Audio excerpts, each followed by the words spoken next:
Perfect, beautiful day once again out here in tropical Queensland. The sky's shining blue, but it's a little bit muggy.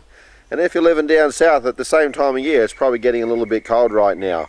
So what we're going to do is we're going to fit in the new Dometic B3000 air conditioner into the motorhome here behind us, so that it's going to be warm in winter and cool in summer. Now we're inside the vehicle. Before we fit the air conditioner to the roof of the vehicle, we want to make sure that there's nothing inside the roof here which is going to interfere with our cutting and chopping. We need a hole 400mm by 400mm. So now we're up on the roof. We're going to cut out our hole for the air conditioner. It's pretty straightforward. Dometic do supply some templates and various things which will assist you in your installation. Be aware that where you're putting your air conditioner, that like I said, on the inside there's no wires or anything like that, or cupboards and bits and pieces and things like that. And then mark out your hole, cut your hole through the roof of the vehicle. There's the little frame made up, and it's all sitting in there square and nice and ready to put the metal brackets in. Alrighty, so we've got to this stage now with the air conditioner sitting on the roof of the vehicle. It's all nice and straight and square and it's solid. This is the roof that I'm using in this particular vehicle. Because it's made out of core fluid, it's been nice and easy to cut a little hole in. Of course, every vehicle's going to be different, every roof's going to be different, and so you're going to have to work out all your different heights between the air conditioner and the air diffuser, which is the bit that shoots the air out. They give you these little spacing things, the little rubber pads, and you work out the distance between here to here, the gap in the roof, and then they'll tell you exactly how many of these little spaces you'll need to put in there to seal the gap between there and there so the air can come out. At this stage, before you put the air diffuser up, hook up the 12-volt power to the air conditioner. It's a little bit hard to get up in there, but it's a little tiny green 2-pin plug just up in the back there. Hook up your wiring to your lighting circuit. Then when you have got your remote control, you'll be able to turn on the 4 LED lights in the air diffuser anytime you like, even when you're not hooked up to 240. Fantastic. Okay, let's start putting these doodangs in. Now this is the air diffuser, and this is the little hole here when it comes out of the turbo fan and it shoots the cold or the hot air out into here, and then it comes out, you know, through the little holes in the side, right?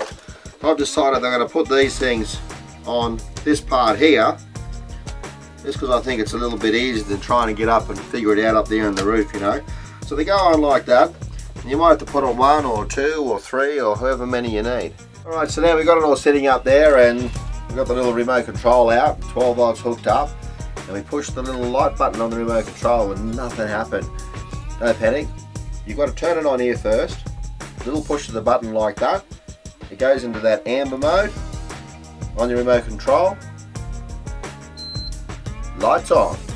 Next we pop the little carbon filters in, and then these gauze filters as well. And we put this nice finishing plate on as well. It's starting to look real UV.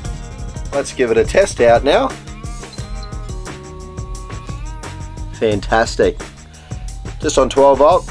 We've got lights now, so we'll call on the Sparky, hook up the 240 and see if we can give the air conditioner a bit of a run for its money. Well, the Sparky's been and done his thing. Now it's time for the big test. Let's see if we can switch it on and make some cold air or some hot air or some air. Okay, now push the button and it responded. I think I just turned it off actually.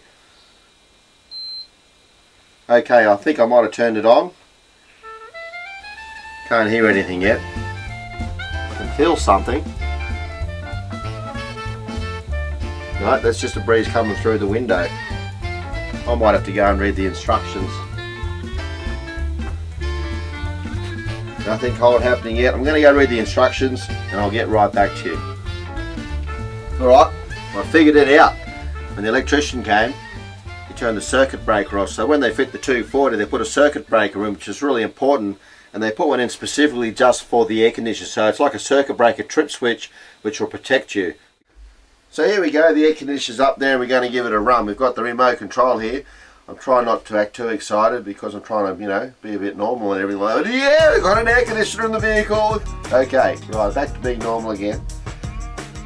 We've got lights, which are LED lights, so they don't draw any power at all really. and there's a little light button there which I showed you earlier, so you go one click and shazam, the lights come on. 4 LED lights. It's a nice soft mood light, and it operates off the remote control, so you can turn them on and off, you know, wherever you're sitting in the vehicle. Now the air conditioner itself, you've got a power button, of course. Give it a click, on comes the air conditioning. You've got all your little symbols on the remote control like I showed you, which give you your cooling features, your fan, dry air, heating, etc. And so you know exactly what you're doing. And then the little up and down arrows on the remote control, I'll just bring it up here to show you there. The little remote controls there. The little buttons up and down to cooling and fanning and hotting and all the rest of it, okay? Mode button there, it changes something as well. Anyway, it's like a house air conditioner, it's reverse cycle, but it goes onto your motorhome. It's low profile, so it's only 265mm off your roof. Now a vent hatch goes up about 35, so this is lower than most of the gear on the roof of your vehicle anyway. It's 3.2 kilowatts in cooling, so lots of cold air. It's 3.3 kilowatts in heating, so lots of hot air. When you're down the southern states and you've got to turn on the heat, it's really going to happen. It's got its own de-icing feature inbuilt as well. Alright, so let's play with a few more buttons. There's the fan button over there on the top right hand corner. So you can hear the fan kicking up in speed. It's got 5 speeds on the fan, you know, slow, a little bit more, and then finally it's got this little symbol on there which is like a muscle man, which just means, yeah, bring on the air, it's all going to happen, okay? Alright, another feature that I really like is timer mode. Now in a motorhome, you're not always going to be plugged up to 240, so you're relying upon your battery power. If you do hook up your air conditioner through an inverter, you don't want to be running the air conditioning 24/7 unless you've got a good battery pack. So basically what I want to do is I want to turn the air conditioning on at say 6 o'clock at night, on a hot night say, and I want it to cool the vehicle down. I'm going to nod off to sleep for sure. I don't want to just keep going and going and going, so the timer mode is going to turn itself off. So your timer mode you can use to set it, turn on the air conditioner and turn it off. If you're out hiking and it's freezing cold and you know you're going to be back at 6, you can have the air conditioning turn on automatically at 5 o'clock in the afternoon and have the vehicle warmed up to thaw out your blistering blue cold toes or whatever's been happening out in the wilderness. So there you go, it's all happening. It's the Dometic air conditioner, low profile, heaps of grunt, doesn't use much power, bonus LED lights.